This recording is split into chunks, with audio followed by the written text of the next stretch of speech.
Welcome to Shop Talk Live, episode number 286. Today is a special episode as we welcome aboard a new member to the Fine Woodworking crew, and I immediately do them a disservice right off the bat by not rolling video for the first minute or so. So if you're watching on YouTube, I apologize. I guess it'll just help the suspense. So here we go. Do we just want to jump right in? I guess so. Mike, do you have someone to introduce to the audience? What's that? Do you have someone to introduce to the audience? I'm Mike Pekovich. Happy to be here. Joining me today is Ben Strano and Amanda Russell, our newest addition to the Fine Woodworking staff. Amanda comes on as associate editor, and she brings with her a huge amount of woodworking experience, a big passion for teaching, and massive skills in writing as well. So it's everything I could have ever hoped for and more in getting someone to fill the rather big and odd footprints of Barry Dima, who is now cruising the streets of Vietnam in search for gluten-free Vietnamese food. So we wish Barry well. Welcome, Amanda. Thank you. That was a great introduction. Thank you. Yeah, it's great to be here. Great to be a part of the team. Dream situation. So, yeah, this is amazing. I'm still kind of processing everything, but you've got a lot going on right now. A lot to process. You just moved. You moved from Texas to Philly, right? Moved halfway across the country from Texas to Philadelphia. I moved into a new shop.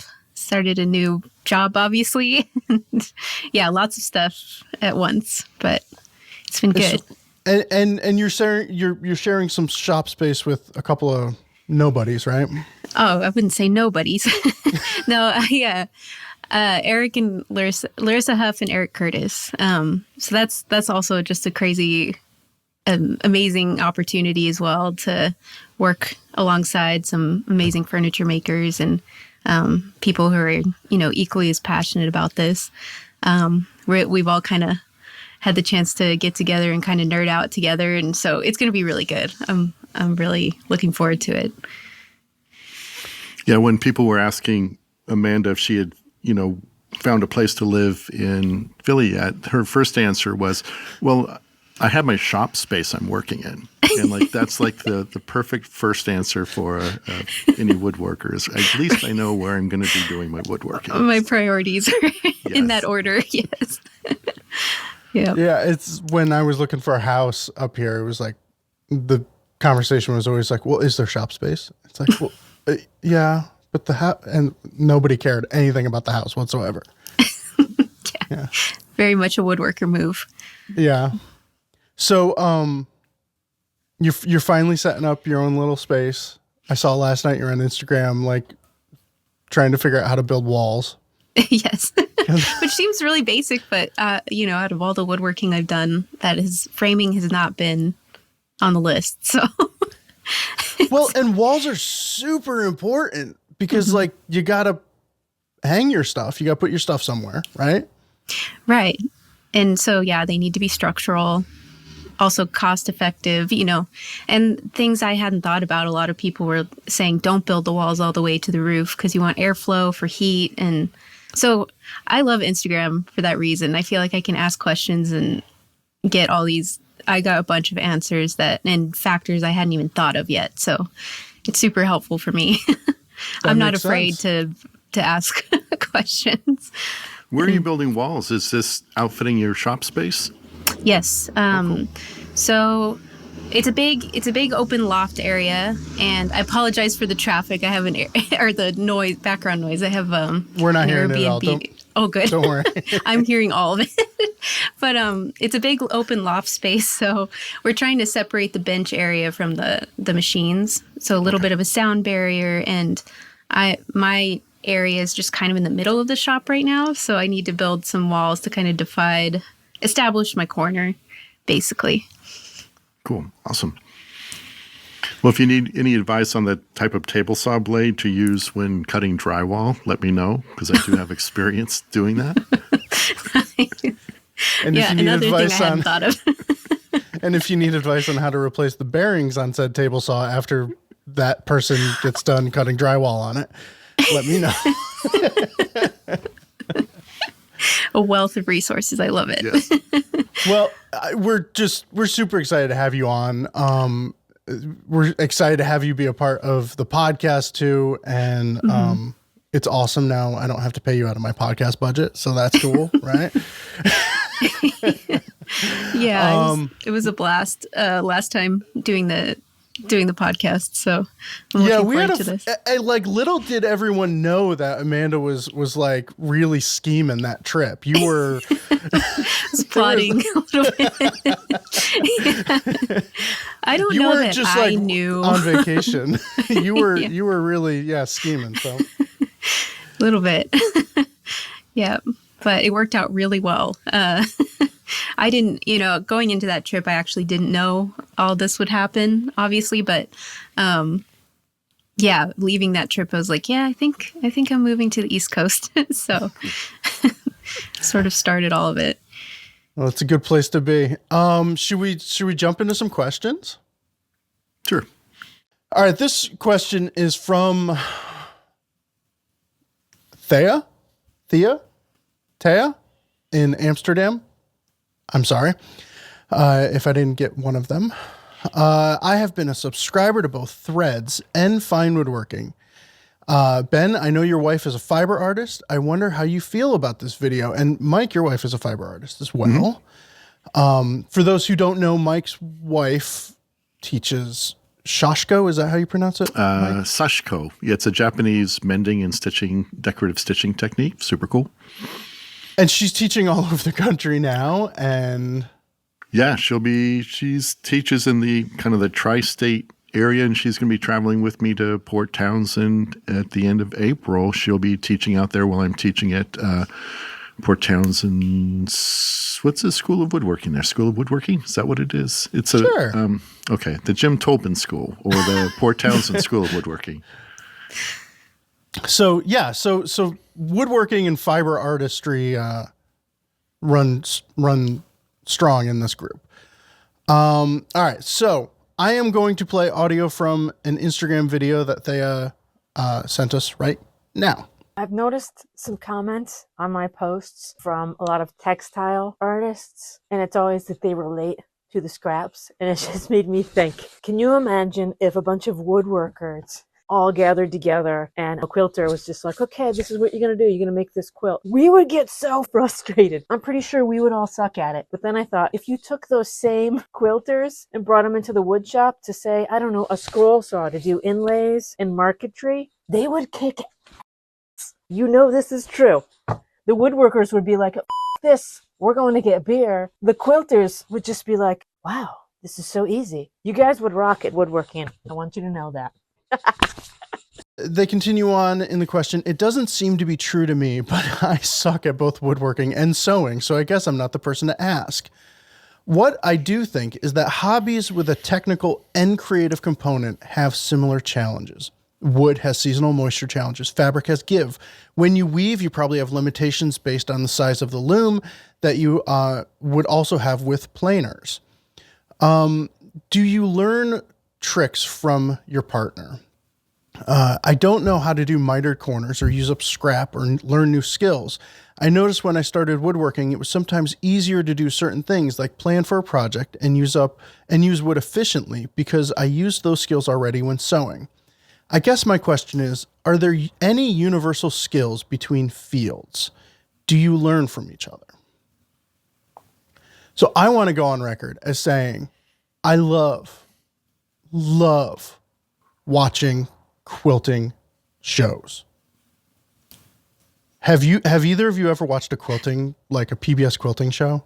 I didn't know there was such a thing. Like Fonz and Porter or something. It hits every mark for me as a woodworker.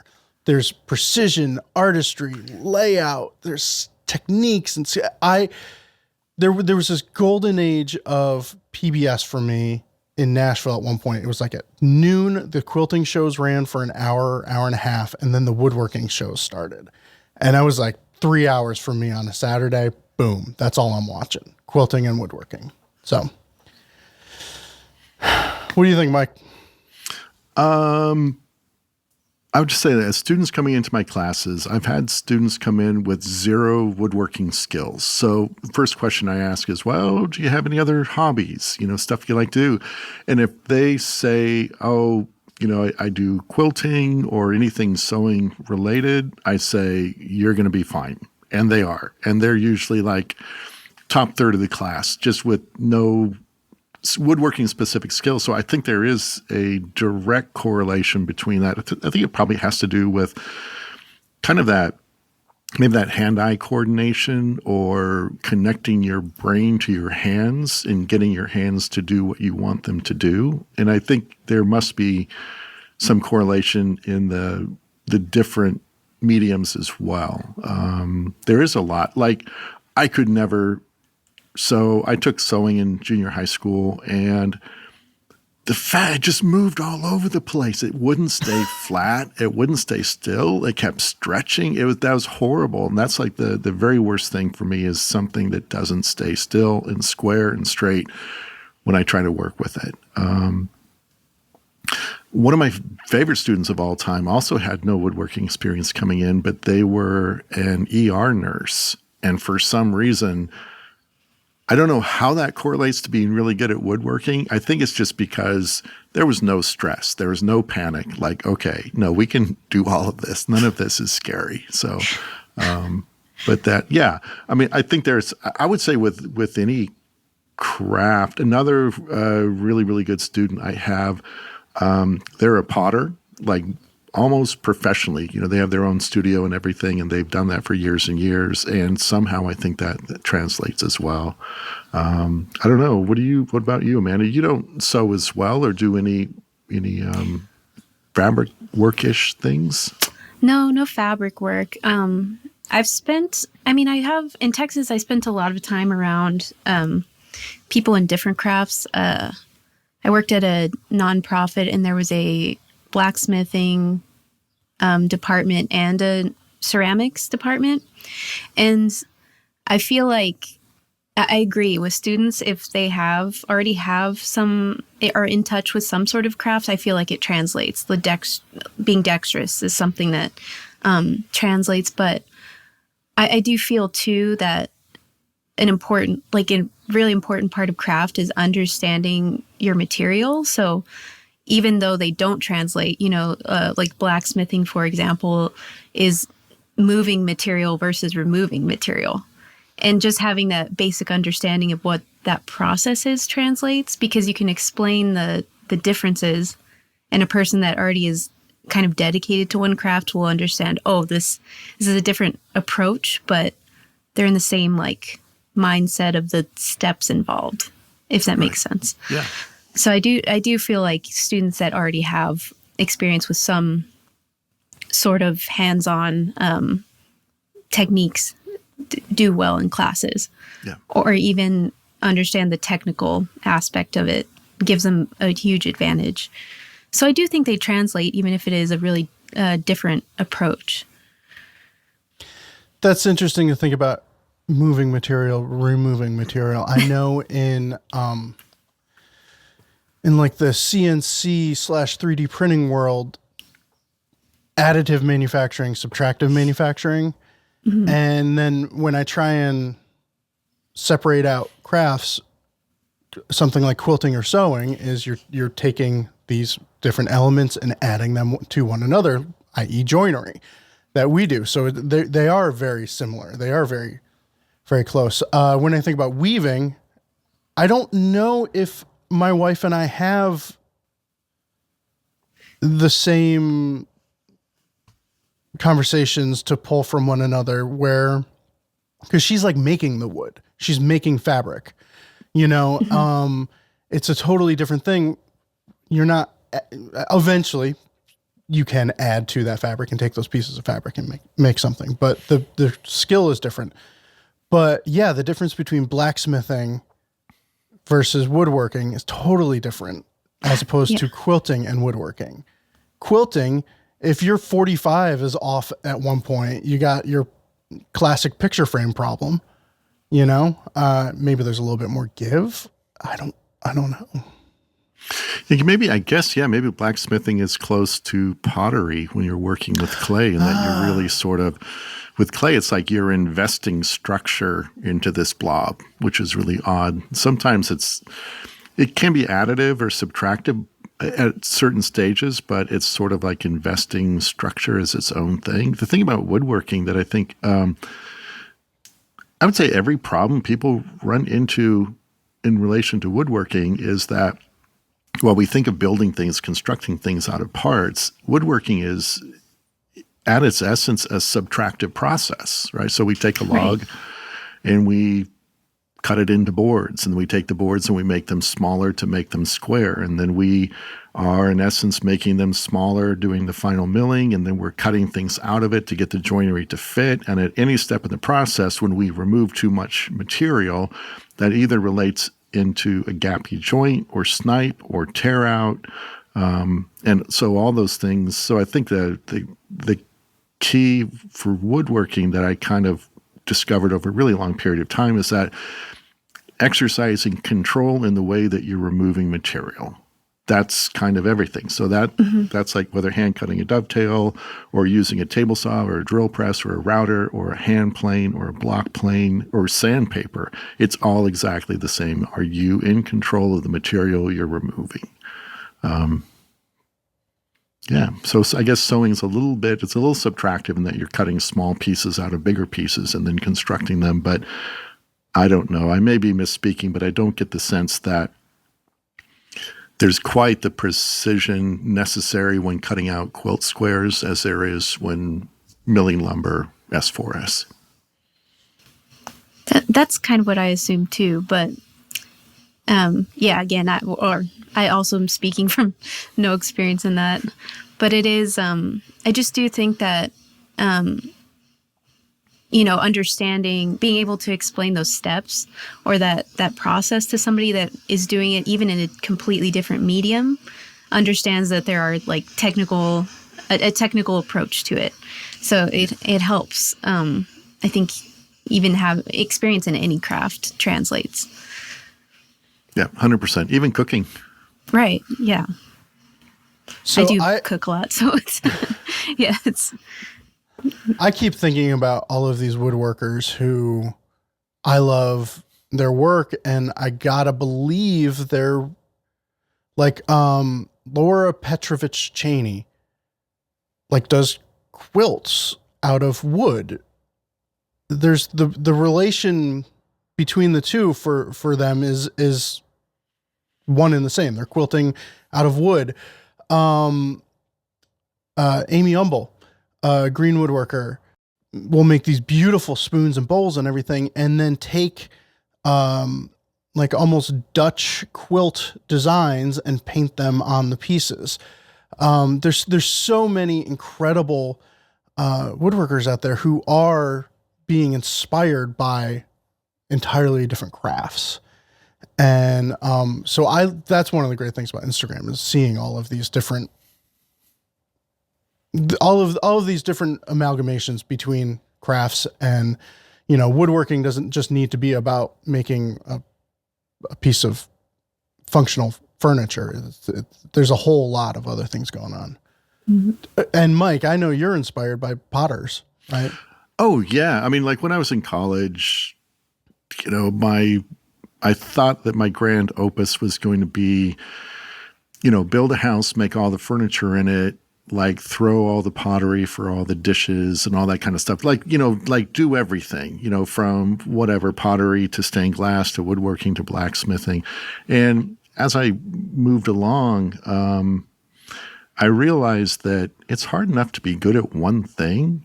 And I have such a great appreciation for other people who are really good at what they do that I much rather than trying to learn how to forge my own hardware, I've commissioned a couple different blacksmiths to work with me on different projects to make the hardware because they're really good at it. And same thing as I think pottery complements my work and vice versa really well. And I've made pieces projects for ceramics that I've owned. I've also commissioned pieces from other potters for specific projects as well. And I just really like that interaction.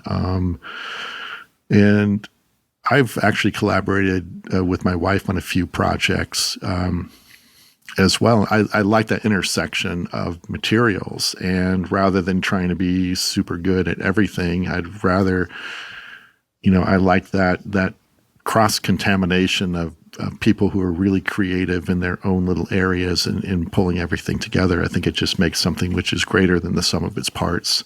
So, yeah, I have no intention to pull out my dusty potter's wheel from the attic and give that another try. What's another craft that you would try, Amanda? I did try ceramics a couple of times at throwing it on a wheel, and I do like that. I would like to get more into that if I could. And upholstery is something I've always wanted to try. Oh, how have we not mentioned upholstery until now? I feel like it would be a nice addition, but I agree with Mike on, within woodworking, even just within like what you're talking about, there's turning, there's so many different aspects to woodworking, and just to even master one of them would take a lifetime. Yeah. So I feel like I'm the same way. I'm trying to be as selective as possible. I've tried a little of everything, but I'm not trying to go too far into it. Yeah, but upholstery would be fun, I think. Totally. Well, like within woodworking, there's rabbit holes, whether you learn the basics and then whether you branch off into like chair making, green woodworking, marquetry, stringing and banding, curves, carving, shaping. It seems like each of those are their own separate journeys that are there any directions, Amanda, you can see yourself as a woodworker sort of either wanting to fall into or resisting? It's like, oh, no, I don't even want to touch that because that's too deep of a well over there. I think sculptural work is something that's really intimidating to me. And I especially learning from Phil for so long, I think the technical aspects what really drew me to woodworking. So, I mean, joinery and just precision and getting as precise as possible is definitely the direction I want to go.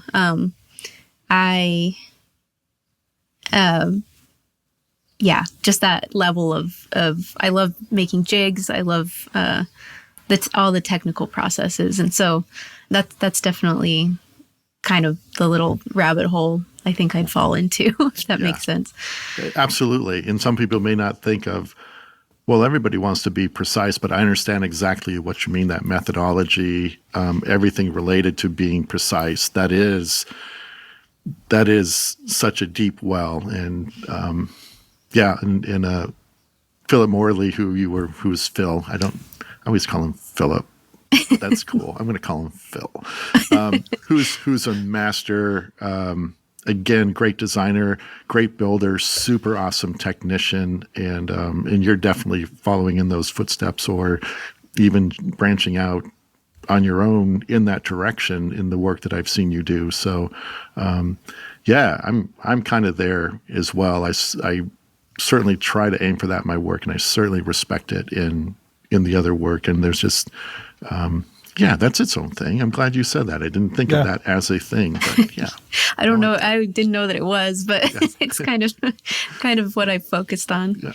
Well, and it makes me think about how, my wife is always going on about how functional items are not less than artistic items, and in textiles, I think the divide is greater. And just because you're drying your hands on a towel doesn't mean it's not as important as a piece of art hanging on the wall. But that applies here. It's like, precise joinery, repeatable, smart methodologies in your precision woodworking. That is not nothing. That's an incredibly important thing, and everything else is built upon that. And I think it's easy to overlook sometimes how kind of artistic that can be. Yeah.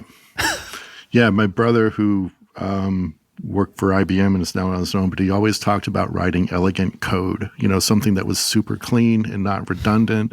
And there was a beauty in that, in super, writing code that did exactly what it was supposed to do, but not clunky in its own way. And I think woodworking is definitely that way. Layout is very much that way.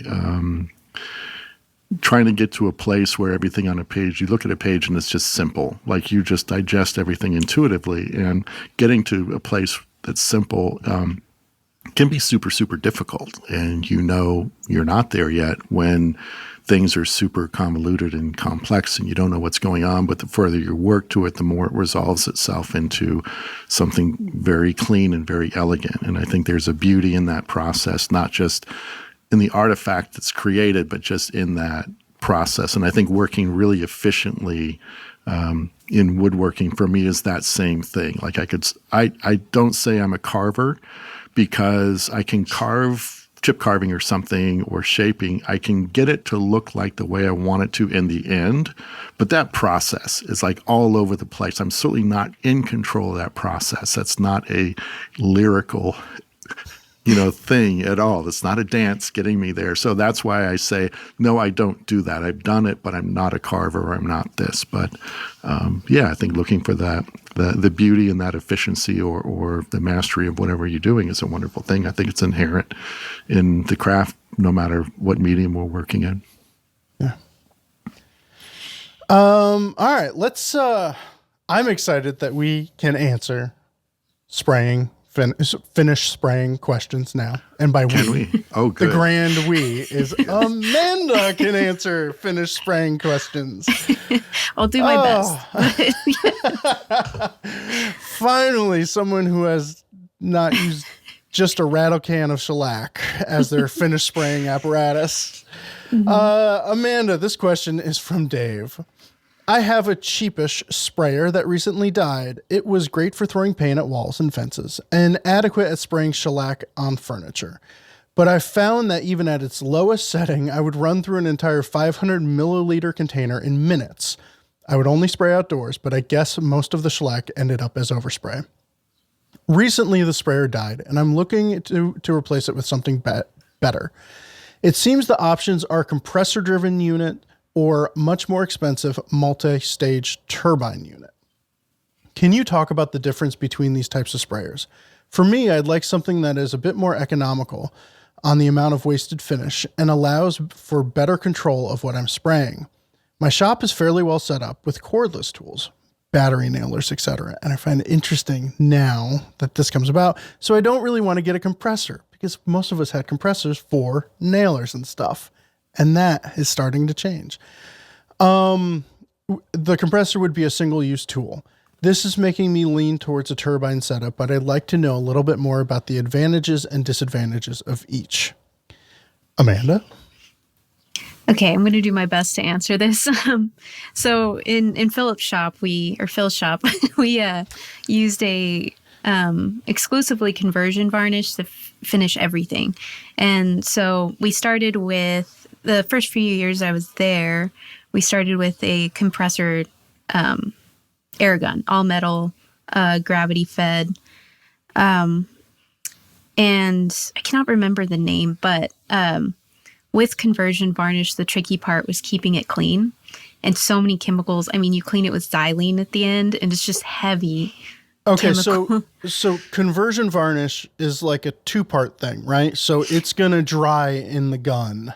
It does, yeah. It's almost like epoxy for varnish, right? Yeah, I think you have a 24-hour top, and we catalyzed it. You have a catalyst as well. So as soon as you catalyze it, you have a 24-hour window to use that spray. And really it's less than that, but max. And so cleaning that out of the gun was always a huge endeavor. Like you had to pull apart the whole thing, put it in xylene again, and just heavy, you have your gloves in there for like 30 seconds and it's starting to eat it away. So it's not a really safe way of doing it. So we switched over to, and I really like this, the 3M PPS is what it's called, a performance spray gun.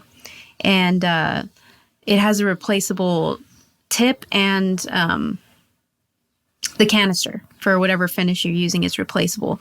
So it's a really simple way to clean, and you can attach that to a compressor or to a turbine. And are you pulling it up?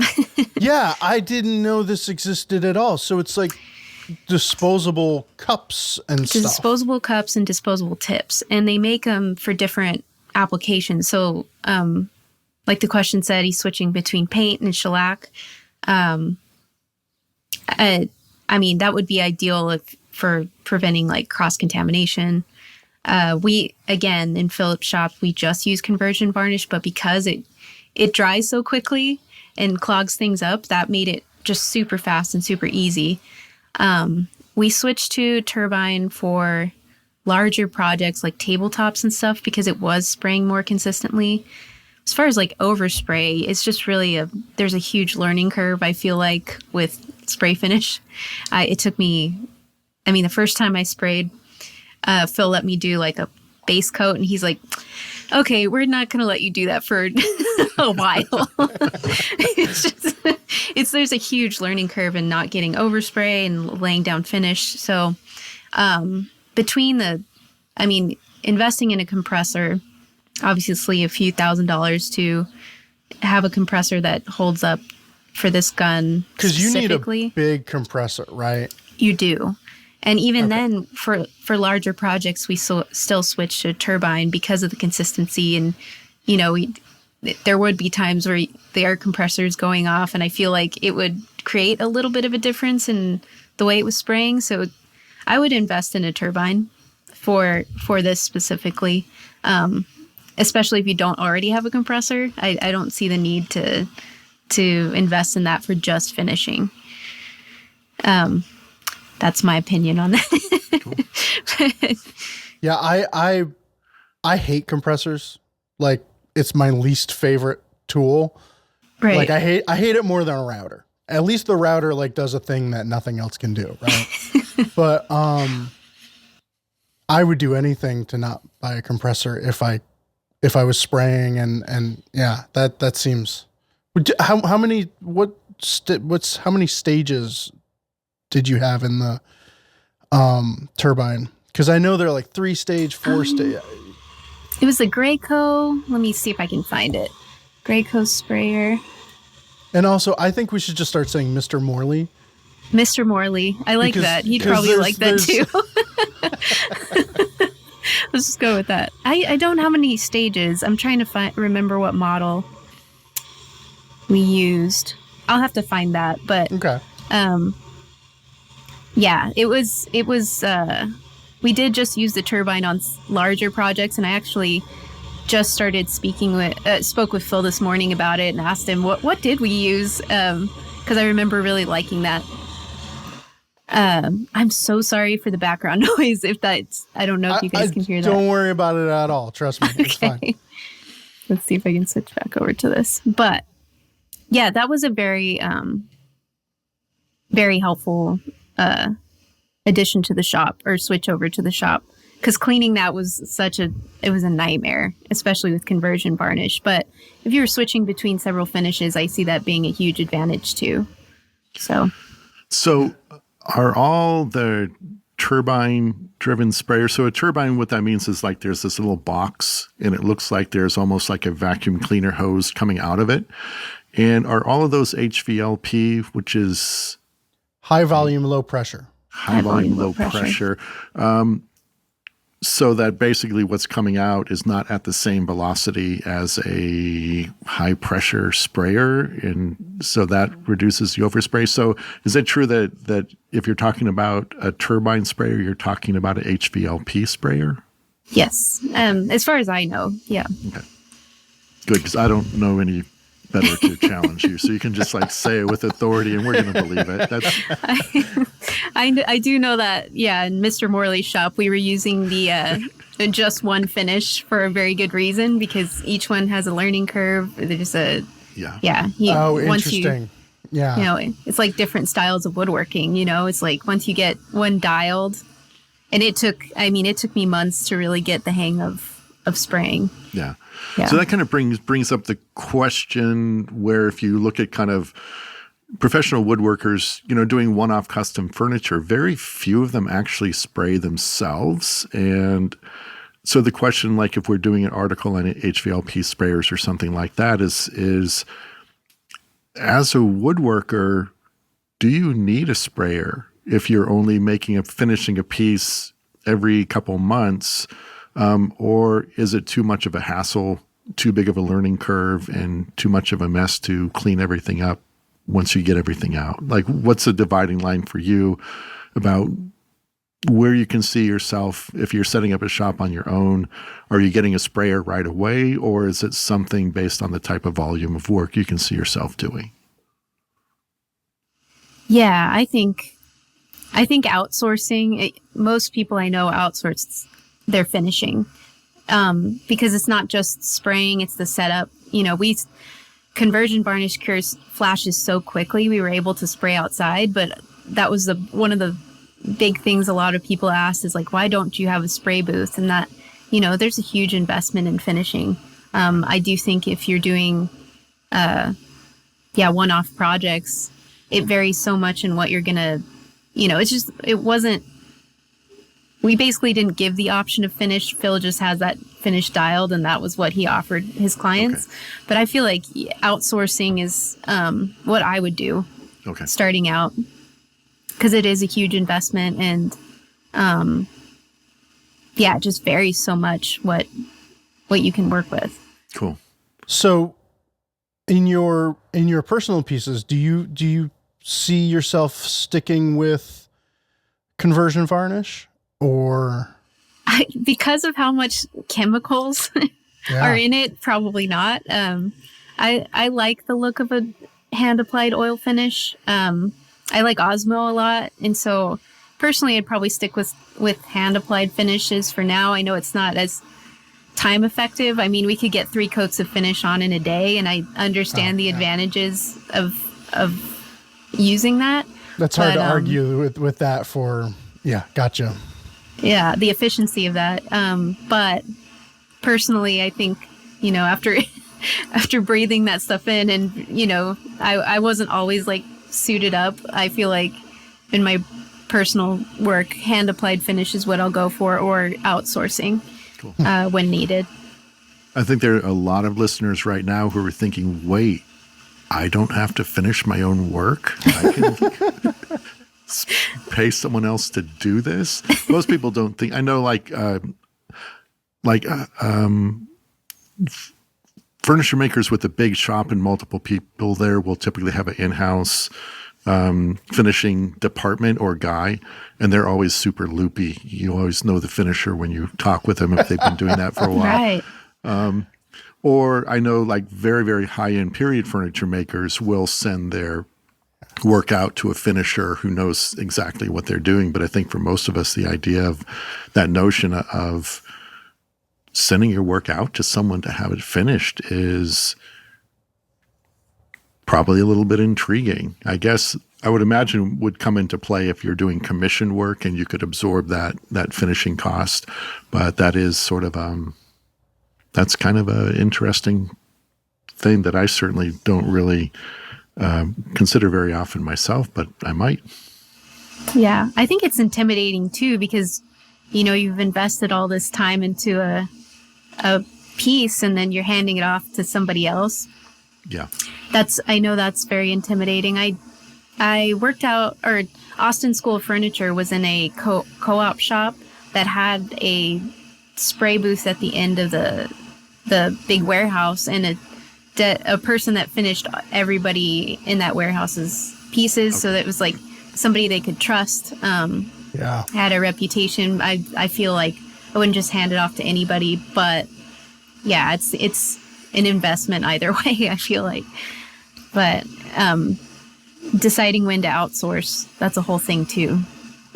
Being selective when to outsource things.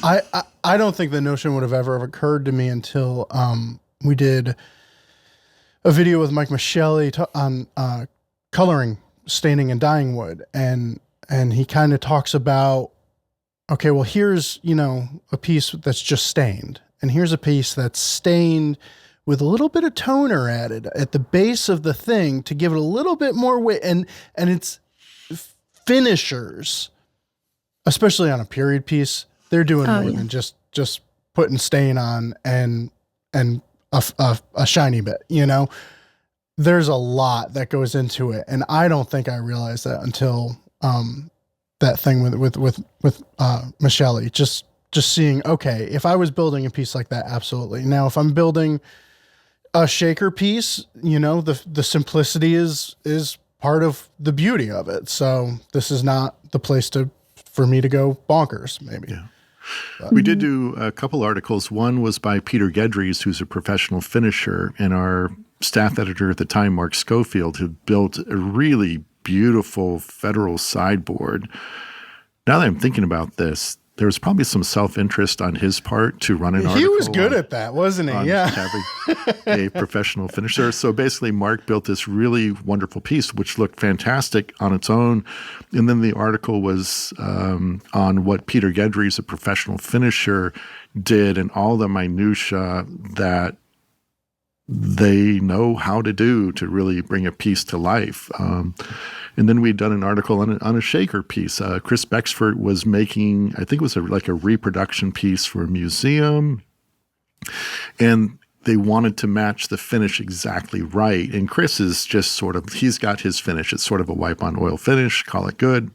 But because it involved toning and coloring, he hired a professional finisher, and we ran an article on that as well. And it's amazing what they can do. And yeah.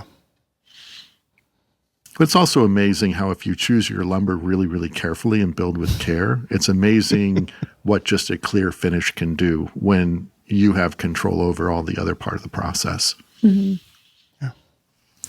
Yeah. My dad did antique restoration, so it is like an entire art form in itself.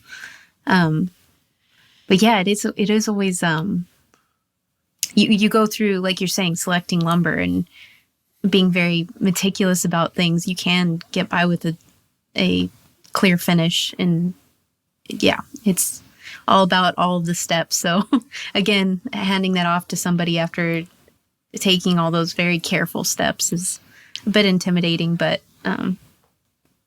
yeah, it's an entire process from the beginning. Right. Yeah. All right, let's take a break. I want to let everyone know about Taunton's newest e-learning class, Introduction to Surface Carving with the one and only Michael Cullen. The course begins on April 12th and features more than 6 hours of in-depth video lessons, an exclusive community forum, and live Q&A sessions with Michael, which is probably going to be the funnest part. I am truly enamored with Michael's carving, and even though I had nothing to do with this course, I'm probably going to take this course at night because I want to learn how to do what Michael does. Michael's surface carving is something that I think is approachable while still being able to elevate any piece of furniture or even an ukulele maybe. We'll see. Head on over to finewoodworking.com/elearning for more information, and maybe I'll see you there. Amanda, do you want to talk about your all-time favorite tool for this week? Sure. So it's not a tool, but it's a tool roll from Lost Art Press that I got. I didn't even know they had tool rolls. They came out with one. I got it for Christmas. But since I've been packing and moving everything, it came in handy for putting all my chisels and stuff away. And it's just one of those, like, it's a little elevated tool roll. And it just feels really nice to have a little nice, thing. So I think it's like $39, but it holds 18 tools, and it's just a really sweet little tool roll. I put it on my stories last night. 'Cause it's just one of those nice little things to have. Nothing super exciting, but. So are you still in the process where you're like, I mean, obviously you just moved into your shop space and you're trying to figure out where to set things up. Are you still pulling things out and going and putting them back in and pulling them out and trying to figure out? Yeah. Hence needing to build walls. Yeah. I don't have anywhere to put things, but, yeah, I've been packing away everything. It was kind of, neat because I got to see all of my tools in one place for the first time, and just it was really nice. Over the years, I've been given a lot of tools, and I would say like 80% of what I have it was gifted to me. Wow! So it's kind of this neat experience getting all those in one place, and just kind of being reminded of how much support I've had up to now. And yeah, it was a neat experience. Kind of emotional. I bet. Honestly. Yeah, when Mike looks at all of his tools, it's emotional for him too, because he thinks of like all of the other things he could have bought with that money. Oh my gosh. Oh, this is no.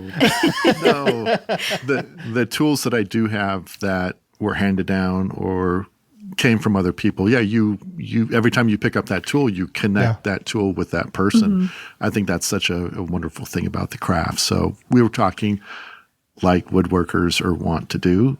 We were talking about pencils over lunch. Pencil geeks unite! Yes. Amanda, welcome.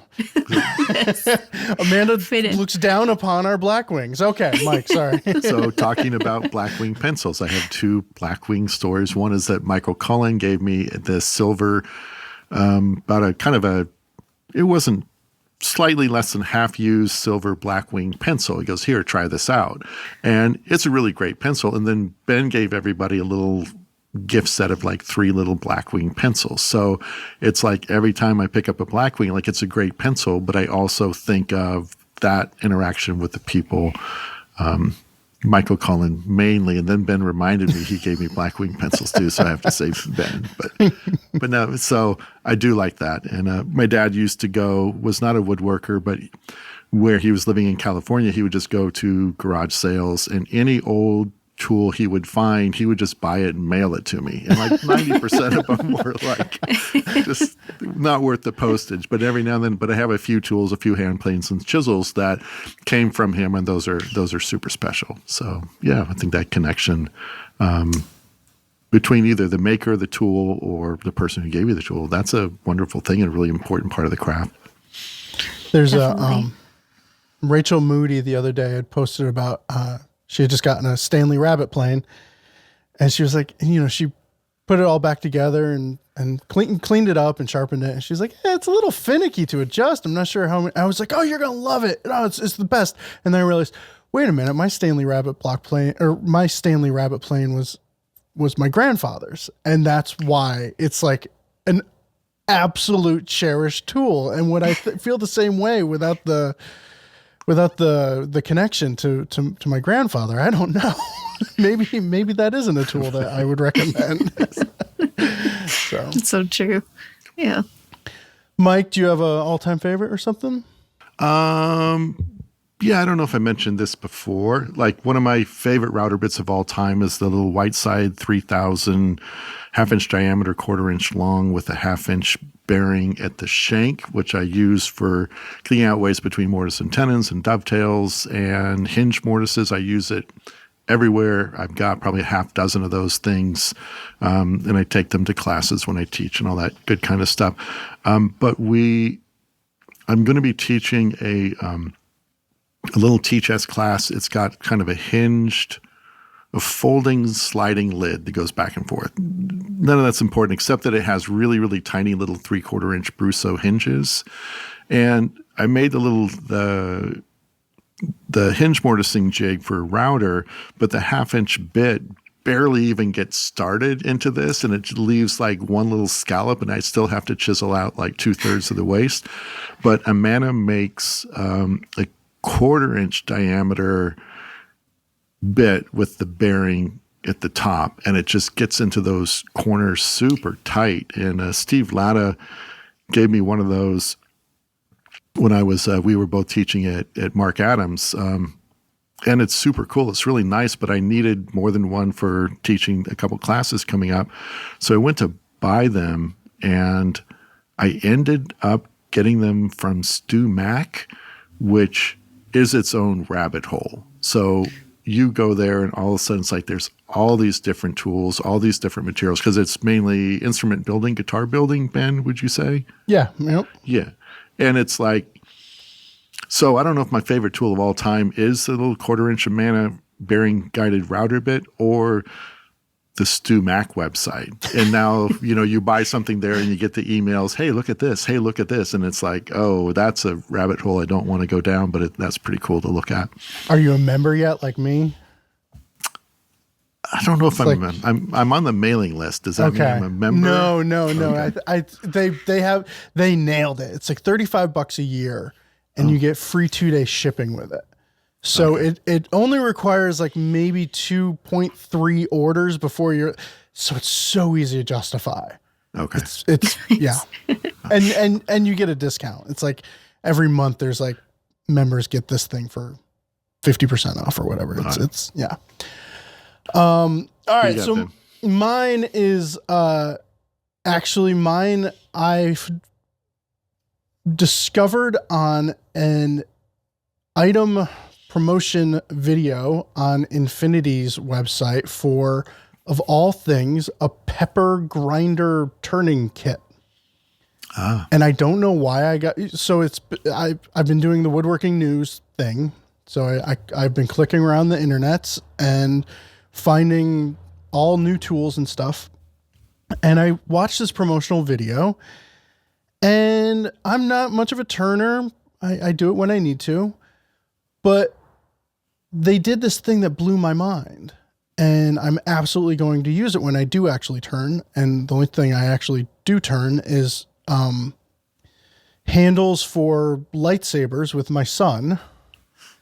But one problem that we've come into is that I chuck it up on the lathe and we turn a thing, and he sits there and he turns a little bit, and you take it off, and then you have to drill a 3/4 or 7/8 inch hole for the lightsaber blade that we buy, right? Now you've got this long handle and you have to perfectly drill this hole. And if it's off 1 degree at all, the lightsaber looks dumb, right? Because they're not lined up to the handle. Well, what I learned in this pepper mill grinding video or whatever was they drilled the hole in the blank square, and then they used one of those rubber sanding drums. You buy them in the hardware store. Yeah, that fit in your drill or drill press or something. Yes. Okay. They use one of those rubber sanding drums, stick that in the hole, tighten it up, and chuck that in the lathe. Oh. And I was blown away. And that's going to save us so much time when we make our wooden lightsabers. Or not time, time, because I'm constantly, we put the blade in and my son goes, all right, let's whack each other with it. And it's like, no, that's not straight. Let's plug the hole and drill it again, son. But yeah, a super cool way of working around that problem. So I'll post a link. That's cool. I made one pepper grinder in my life. I was at a woodworking show and stopped by this little woodworking supply booth and ended up buying a box with enough of the hardware to make a pair of pepper grinders. And I thought those are super, super cool. And the drilling of the hole through the block, because it was sort of a tall pepper grinder, was so unpleasant that I've never made another pepper grinder. Because it's like you mount the drill bit in your tailstock. And you put it in. I've never done that. You feed the tailstock and it drills in and it kind of squeaks and it kind of burns. And then you have to move it closer because, to drill even more and keep going. And I think you needed a fairly long bit. So the bit I had wasn't that sharp and it just was not, it wasn't fun at all. So this, just to do it square, just sort of chuck it up in your drill press and get it, then use that. Then it's perfectly centered and it's perfectly on axis. Awesome. And you're turning around it, so that becomes, even if it's not on axis, that becomes the axis. Right. Axis. All right. Cool. All right. I think we have time for one more question, and I think we should have it be the magnet question because magnets are awesome. And because Amanda, you've recently done this. Okay? All right. Yes, and I read this question. And the whole last month of your life has been an absolute blur and you don't remember anything. All right. So this question is from Chris. I recently changed from a knife block in the kitchen to a wall-mounted magnet bar to save space. Could I buy one? Sure. Could I make one out of nicely figured walnut or maple? Heck yeah. He didn't say heck. That said, let's do it really well and have fun. 2 questions. Any outside of the box wood suggestions that will wow the eye when you pull the knife off? And 2, what is your preferred source for really strong bar magnets? I know you've talked about it on the previous episode, but I cannot find that snippet for the life of me. Aside from the knives being high quality and some also irreplaceable, years ago I lost a toe and broke the tip of a knife when it fell off the wall. I like my toes. Oh, nearly lost a toe. I'm sorry. That's an important word. That's an important word. Sorry, Chris. Nearly lost a toe. I like my toes. I'd hate to have to live that again due to inferior magnets. So, should we talk about off the wall or on the wall wood selections? And then we can talk about magnets? Well, when you talked about when you pull the knife off, so I was thinking just like a knife bar, like a magnet bar, but this feels like something where the knives are kind of French fit into like a board, and then you pull it out and there's wood underneath. Is that what I mean? What did you think of that meant, Amanda, about the wood thing? Yeah, I was sort of picturing the same thing, but I'm not sure. Yeah, I was thinking a magnet bar where the wood is covering the magnets. Like, I know that's one of the first things that, if I'm not mistaken, that who's the vice fancy vices? Not Benchcrafted? Benchcrafted. That's one of the first Is things that Benchcrafted made, I think. They made it, and it just looks like a block of wood, and the magnets are really strong and inset into the back. Okay. And so on your wall is just a block of wood. I see. Okay. That's what I'm picturing. Okay.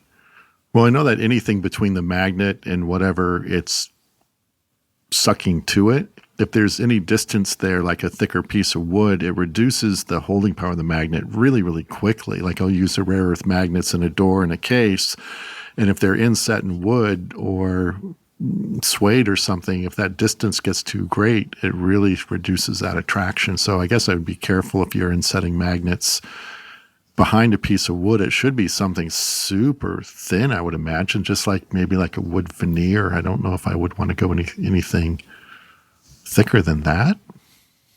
that is what I just did. I just did a little knife block project, and I think I used like 3 30-seconds veneer. And it did even that changed the strength of the magnet pretty quickly, but I wouldn't go anything over that, honestly. Okay. And what kind of magnets do you use for that? I'm trying to remember the name. It's Neodymium? Neodymium. And those seem to work okay. I don't know that this was for very small little knives, so I'm sure they make bigger ones. I bought some small ones, but those seem to work pretty well. Okay. Are they round? Are they like the rare earth magnets that you get from Lee Valley, or are they different? These are bars. So I was able okay. to route little channels and place them in. Mm-hmm. Oh, cool. How long are the bars? Are they short length, or can you get them however long? I've never even heard of that. The ones I got were about like 2.5 inches long, and I just put 2 across. Okay. But I think you can get them larger than that. Okay. I just did that for a little small project. Yeah. Oh, that's cool. So K&J Magnetics is where I've gotten magnets from. And it is a dangerous website. Because all of a sudden you feel like, well, it's free shipping if I get like $40 worth of magnets. And suddenly you have a drawer just filled with magnets in your shop. But you can get N52 magnets, it looks like. I guess there's 50 as well. But they are like super duper strong magnets. Looks like an 1/8 inch diameter round magnet can hold at N52 that's a 1/4 inch thick, can hold 1 pound. So on the window behind me, I have a toolbar, and I have a couple of 1/8-inch magnets set into it.